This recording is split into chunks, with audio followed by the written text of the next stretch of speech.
Hello दोस्तों, जय हिंद। तो दोस्तों, आप सभी को स्वागत है। तो आज हम लोग जो है कि 10th क्लास से कह सकते हैं कि एक महत्वपूर्ण जो कह सकते हैं कि चैप्टर है, यानी जो सब्जेक्ट है, उसकी शुरुआत करते हैं और रिवीजन की शुरुआत कर रहे हैं, ठीक है? जैसे कि पॉलिटी सब्जेक्ट का हम लोग रिवीजन करेंगे, पॉलिटिकल साइंस, है ना? और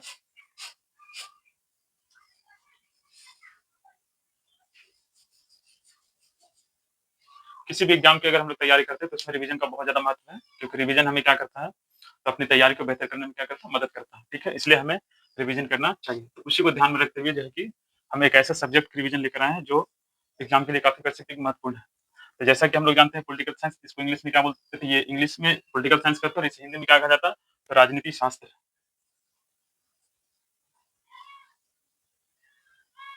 या राजनीतिक विज्ञान भी कहा जाता है, राजनीतिक विज्ञान के नाम से जाना जाता है, ऐसे भी याद रखिए। जैसे कि हम लोग जानते हैं कि पॉलिटिकल साइंस जो है सोशल साइंस का एक विषय है, और इसके अंतर्गत हम, है ना, शासन की जो विधि होता है उसके बारे में हम अध्ययन करते हैं, ठीक है? तो सिंपल आप याद रखिएगा कि पॉलिटिकल साइंस क्या है। अब इसका कह सकते हैं कि जो फर्स्ट लेसन है, जिसका नाम है लोकतंत्र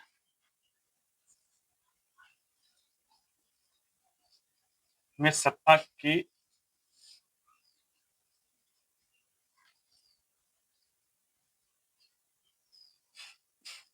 भागीदारी, लोकतंत्र में सत्ता की भागीदारी। तो आइए चलिए देखते हैं कि लोकतंत्र में सत्ता की भागीदारी का मतलब क्या होता है। तो जैसा कि हम लोग जानते हैं कि लोकतंत्र क्या है, तो लोकतंत्र शासन है, ठीक है? इसे जनता की शासन या जनता का शासन भी कहा जाता है। और सत्ता का मतलब क्या होता है, अधिकार। और भागीदारी का मतलब होता है शामिल होना। और लोकतंत्र क्या है, तो ये एक शासन है ना?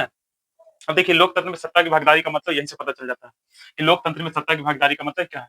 तो देखिए, लोकतांत्रिक जो शासन है, और उस शासन में कह सकते हैं कि सभी जनता को बिना भेदभाव के साथ उसे शामिल होने का मौका दिया जाता है या उसे अवसर दिया जाता है, उसी को बोलते हैं लोकतंत्र में सत्ता की भागीदारी, ठीक है? इसका सबसे बेहतर एग्जाम्पल है जैसे आपका भारत, ठीक है? भारत में लोकतांत्रिक शासन है, और यहाँ के कह सकते हैं कि सभी जनता को, भारत में विभिन्न प्रकार के या विभिन्न तरह के लोग यहाँ रहते हैं, ठीक है? तो सभी को कह सकते हैं कि बिना भेदभाव के साथ देश के कह सकते हैं कि जो शासन है, देश के क्या है, शासन है, उसमें शामिल होने का क्या है, मौका दिया जाता है। तो उसी को बोलते हैं लोकतंत्र में सत्ता की भागीदारी। तो आप सिंपल याद रखिएगा, लोकतंत्र में सत्ता की भागीदारी का मतलब क्या है? तो जब किसी भी लोकतांत्रिक देश में, है ना, वहाँ की कह सकते हैं कि जो शासन है या और शासन से संबंधित जो व्यवस्थाएं हैं, उसमें बिना भेदभाव के साथ अगर वहाँ की जनता को कह सकते हैं कि शामिल होने का मौका दिया जा रहा है, तो उसी को कहा गया है लोकतंत्र में सत्ता की भागीदारी। तो आप सिंपल याद रखिएगा, ठीक है? आइए चलिए अगला कह सकते हैं कि चूँकि यहाँ पर देखिए रिवीजन क्लासेस है, तो यहाँ पर ज़्यादा आपको कुछ लिखा नहीं जाएगा, लेकिन सिंपल आप याद रखिएगा, ठीक है? एक प्रश्न है,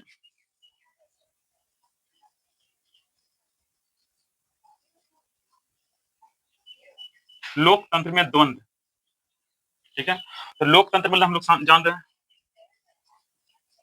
लोकतंत्र क्या है? लोकतंत्र एक शासन है, जैसा कि हम लोग जानते हैं कि लोकतंत्र को जनता के शासन कहते हैं। द्वंद्व का मतलब क्या होता है? द्वंद्व का मतलब होता है 2 पक्षों के 2 पक्षों के बीच जो एक संघर्ष होता है, ठीक है? किसी भी चीज़ को लेकर के, तो उसको कहा गया है द्वंद्व। नहीं कहते हम लोग कि उसके बीच हमारे द्वंद्व की स्थिति है, ठीक है? तो आप सिंपल समझ सकते हैं कि लोकतंत्र में द्वंद्व का मतलब क्या होता है? तो आप सिंपल समझिएगा, देखिए, ऐसे कहा जाता है कि लोकतंत्र जो है वो समानता के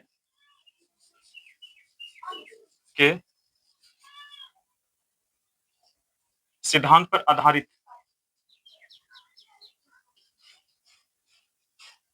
शासन है। ये लोकतंत्र जो है एक ऐसा शासन है, तो समानता के सिद्धांत पर आधारित शासन है। ये लोकतंत्र कहता है कि हमारे लिए सब क्या है, बराबर है, ठीक है? लेकिन उसके बाद भी कह सकते हैं कि लोकतांत्रिक जो शासन व्यवस्था होता है, उसमें 2 पक्षों के बीच, उसमें 2 पक्षों के बीच जो आपसी कह सकते हैं कि विरोधाभास की जो स्थिति होता है, उसी को कहा गया है लोकतंत्र में द्वंद्व। चाहे तो वो कह सकते हैं कि भाषा को लेकर के हो सकता है, कि 2 तरह के भाषा बोलने वाले लोगों के बीच आपसी क्या होता है, एक तरह से एक विरोधाभास की स्थिति बना रहता है, ये एक-दूसरे के क्या करते हैं, एक-दूसरे का विरोध करते हैं, या उनके बीच एक संघर्ष होता है, ठीक है? तो उसी को कहा गया है द्वंद, या ये तो भाषा को लेकर के हो सकता है, या कह सकते हैं कि क्षेत्र को लेकर के हो सकता है, ठीक है? कि 2 क्षेत्र 2 अलग-अलग क्षेत्र के रहने वाले लोग जो हैं, वो एक-दूसरे के बीच में क्या करते हैं, तो एक-दूसरे के बीच में एक तरह से देखा जाए तो विरोधाभास के एक तरह से स्थिति को बनाए रखते हैं या एक-दूसरे का विरोध करते हैं, ठीक है? तो उसी को कहा गया द्वंद। जैसे कि कह सकते हैं कि आपको अमेरिका में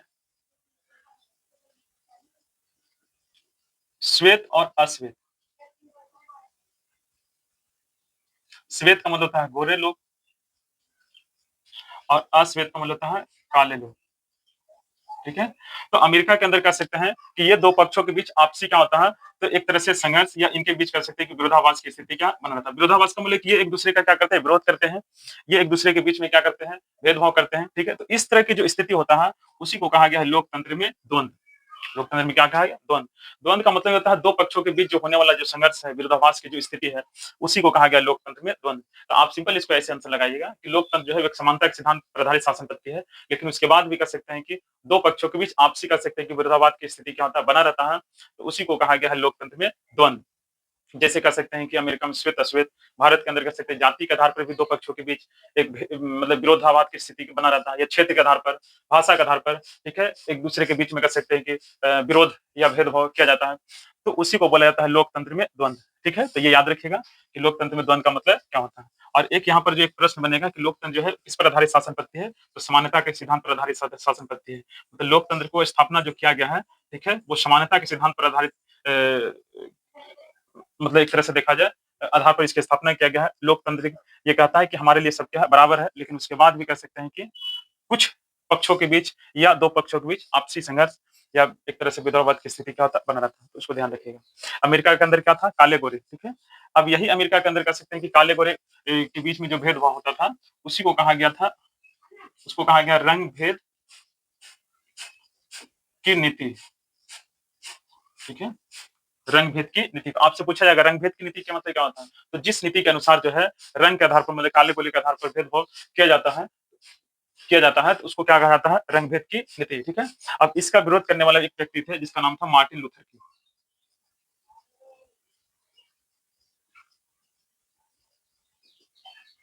मार्टिन लूथर किंग। तो प्रश्न बनेगा कि मार्टिन लूथर किंग जो था वो किस नीति से रिलेटेड था? तो रंग-भेद की नीति से रिलेटेड थे। और मार्टिन लूथर किंग जो थे, वो जो काले-गोरे के आधार पर जो भेदभाव किया जा रहा था, जिस कह सकते हैं कि नियम कानून के आधार पर, तो उसका ये क्या करते थे, विरोध करते थे कि ये अच्छी बात नहीं है, ये अच्छी नीति, अच्छे कानून नहीं है, जिसमें लोगों के साथ भेदभाव किया जाता है, ठीक है? तो ये इसका क्या करते थे, विरोध करते थे। तो आपको एक प्रश्न बनेगा कि मार्टिन लूथर किंग जो थे, वो किस किस नीति का विरोध किए थे? तो ये किए थे, रंग-भेद की नीति का विरोध किए थे। और रंग-भेद की नीति कहाँ किस देश से संबंधित है? तो अमेरिका से संबंधित है, ठीक है? क्योंकि अमेरिका में श्वेत-अश्वेत के बीच जो भेदभाव था, उसी को कहा गया था रंग-भेद की नीति, ठीक है? इसको ध्यान रखिएगा। हमारे यहाँ भी कह सकते हैं कई तरह के आपको एक तरह से द्वंद जैसी स्थिति दिखाई पड़ता है, जैसे हमारे यहाँ भी क्षेत्रवाद की, कि जैसे मान चलिए हम बिहार के रहने वाले हैं, आप किसी कह सकते हैं कि जैसे महाराष्ट्र के रहने वाले हैं, तो हमें हमारे यहाँ भी कह सकते हैं कि क्षेत्र के आधार पर लोगों में क्या होता है, एक विरोधाभास की स्थिति में क्या होता है, बना रहता है, ये देखने के लिए मिलता है।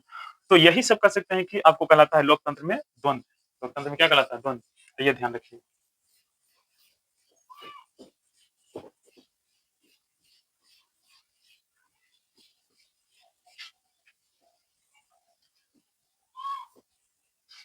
एक प्रश्न है, एक और कह सकते हैं कि महत्वपूर्ण प्रश्न है जिसको कहते हैं सामाजिक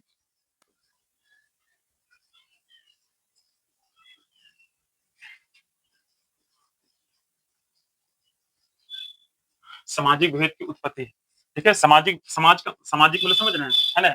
यानी लोग जो एक कह सकते हैं कि आपस में मिल-जुल करके जो रहते हैं या उनको रहने की जो व्यवस्था होती है, यानी उनके रहने का जो एक जो उसका रहन-सहन है, उसको क्या कहा जाता है? समाज। यानी लोग जो एक-दूसरे के साथ मिल-जुल करके जो समान रूप से रहते हैं, ठीक है? तो उसको क्या कहा गया? समाज।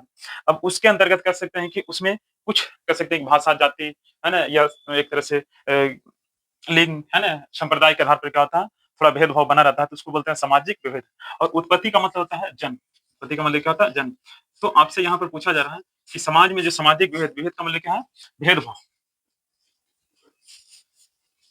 विभिन्न प्रकार के कह सकते हैं कि जो भेदभाव होता है ना? उसको क्या बोलते हैं? अ, विभेद, ठीक है? तो सामाजिक भेद की उत्पत्ति का मतलब होता है कि आप सिंपल ऐसे रखिएगा कि सामाजिक भेद की उत्पत्ति के कई कारण होते हैं, ठीक है? क्योंकि समाज में जो विभेद होता है, वो जाति, धर्म, संप्रदाय, लिंग के आधार पर भी हो सकता है। तो इसलिए आप सिंपल याद रखिएगा कि सामाजिक भेद की उत्पत्ति के कई कारण हैं, ठीक है? तो आप ऐसे इसको ध्यान रखिएगा कि सामाजिक भेद की उत्पत्ति की अगर आपसे बात किया जाएगा, तो आप सिंपल बताइएगा कि सामाजिक भेद की उत्पत्ति के कई कारण होता है, ठीक है? जैसे जाति, धर्म, संप्रदाय, लिंग आदि हो सकता है। लेकिन इसमें सबसे कह सकते हैं कि जो मुख्य कारण माना गया है, वो माना गया है जन्म को। तो आपसे पूछा जाएगा सामाजिक भेद की उत्पत्ति का सबसे मुख्य कारण क्या है? जन्म। क्योंकि लोग देखिए जन्म से ही कह सकते हैं कि अलग-अलग जाति, धर्म, संप्रदाय के अंदर लोग जाते हैं और इसके आधार पर कह सकते हैं कि भेदभाव होता है। जैसे एग्जाम्पल में दिया जाए तो किसी के कह सकते हैं कि कोई इसमें दोष नहीं होता है। अब कुछ आदमी जो है किसी उच्च जाति में जन्म ले लिया, कुछ आदमी जो है किसी नीच जाति में जन्म लिया, कोई आदमी अमीर घर में जन्म लिया, कोई गरीब घर में जन्म ले लिया, है ना? तो अब देखिए यहाँ पर जो देखा जाए तो एक कह सकते हैं कि यही ना हुआ कि लोग जो है कि किसी अलग-अलग जाति धर्म में कह सकते हैं कि जन्म लिया, लेकिन अगर देखा जाए तो ये जन्म ही नहीं कह सकते हैं कि एक विभेद का कह सकते हैं कि एक बड़ा कारण बन जाता है।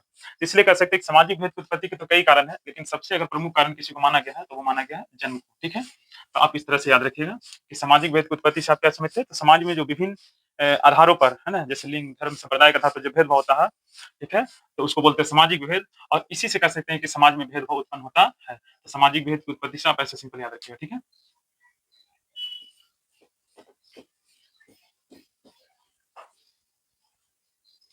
एक प्रश्न बनता है आपको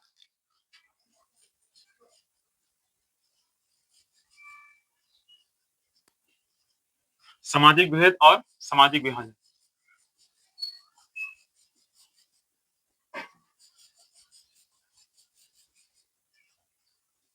सामाजिक भेद और सामाजिक विभाजन। तो देखिए सामाजिक भेद क्या है? तो समाज में कह सकते हैं कि जो भेदभाव होता है, उसे क्या बोलते हैं? सामाजिक भेद। तो समाज में विभिन्न आधार पर जाति, धर्म, संप्रदाय, लिंग के आधार पर क्या होता है? भेदभाव होता है। गरीबी-अमीरी, है ना? तो इन सभी कह सकते हैं कि आधारों पर समाज में जो भेदभाव होता है, उसे क्या बोलते हैं? सामाजिक भेद। सामाजिक विभाजन का मतलब क्या होता है? देखिए विभाजन का मतलब होता है बँटना। विभाजन का मतलब क्या होता है? बँटना। तो जब समाज क्या होता है किसी आधार पर क्या होता है 2 हिस्सों में बँट जाता है, ठीक है? तो उसको बोलते हैं सामाजिक विभाजन। तो ये होता कैसे है? तो जब समाज में सामाजिक भेद काफ़ी ज़्यादा बढ़ जाता है, तो उससे समाज 2 हिस्सों में क्या होता है? बढ़ जाता है, तो उसी को कहा गया सामाजिक विभाजन। तो इस तरह से आप ये दोनों को याद रखिएगा और दोनों के बीच में अंतर भी पूछा जाता है, ठीक है?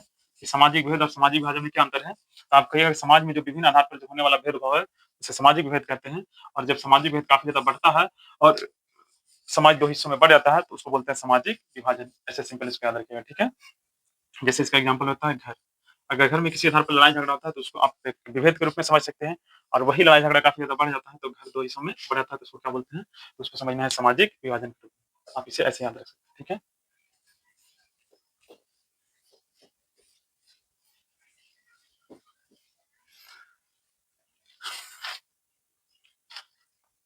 एक प्रश्न है और लोकतंत्र में तालमेल और संघर्ष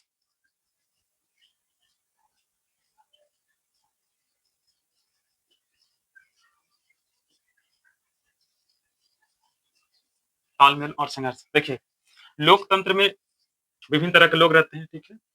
और उनके बीच कह सकते हैं कि वो कई तरह की भाषा, जाति, धर्म, संप्रदाय से बिलॉन्ग करते हैं। लेकिन उसके बाद भी उन लोग आपस में क्या है मिल-जुल करके रहते हैं। उनके बीच आपसी तालमेल क्या होता है बना रहता है, ठीक है? और कुछ उनके बीच कह सकते हैं कि संघर्ष भी होता है।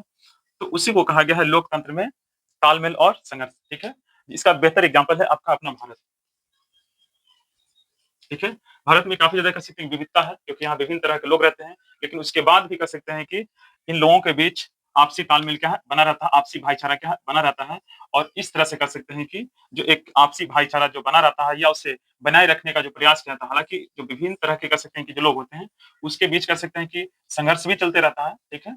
लेकिन उसके बाद भी कह सकते हैं कि उनके बीच एकता स्थापित करने का प्रयास किया था, उनके बीच आपसी तालमेल, भाईचारा बनाने का प्रयास किया जाता है। उसी को कहा गया है लोकतंत्र में तालमेल और संघर्ष।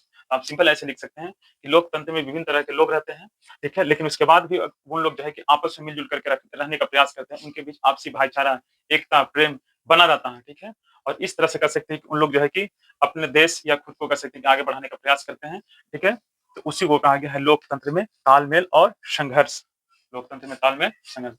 जैसे इसका एक ये भी होता है कि जैसे देखिए आज हमारे कह सकते हैं कि भारत में विभिन्न तरह के लोग रहते हैं, ठीक है?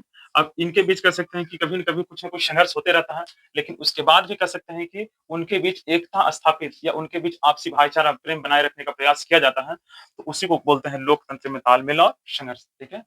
और इसका बेहतर एग्जाम्पल है भारत। अब भारत में भी बेहतर बेहतर एग्जाम्पल है, इसको बोलते हैं विविधता में एकता।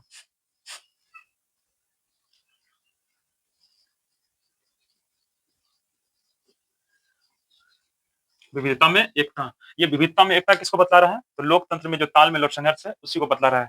क्योंकि लोकतंत्र में काफ़ी ज़्यादा विविधताएँ होती हैं, लेकिन इसके बाद भी उन लोगों के बीच एकता बना रहता है या बनाए रखने का प्रयास किया जाता है, तो उसी को बोलते हैं लोकतंत्र में तालमेल और संघर्ष। तो इस तरह से कर सकते हैं कि और भी कर सकते हैं कि इसमें कई ऐसे महत्वपूर्ण टॉपिक हैं, ठीक है? जिसको हम लोग जानेंगे, तो वीडियो काफ़ी ज़्यादा लंबा हो जाएगा, इसलिए आज इतना ही, फिर मिलते हैं अगले नेक्स्ट वीडियो में, तब तक के लिए जय हिंद।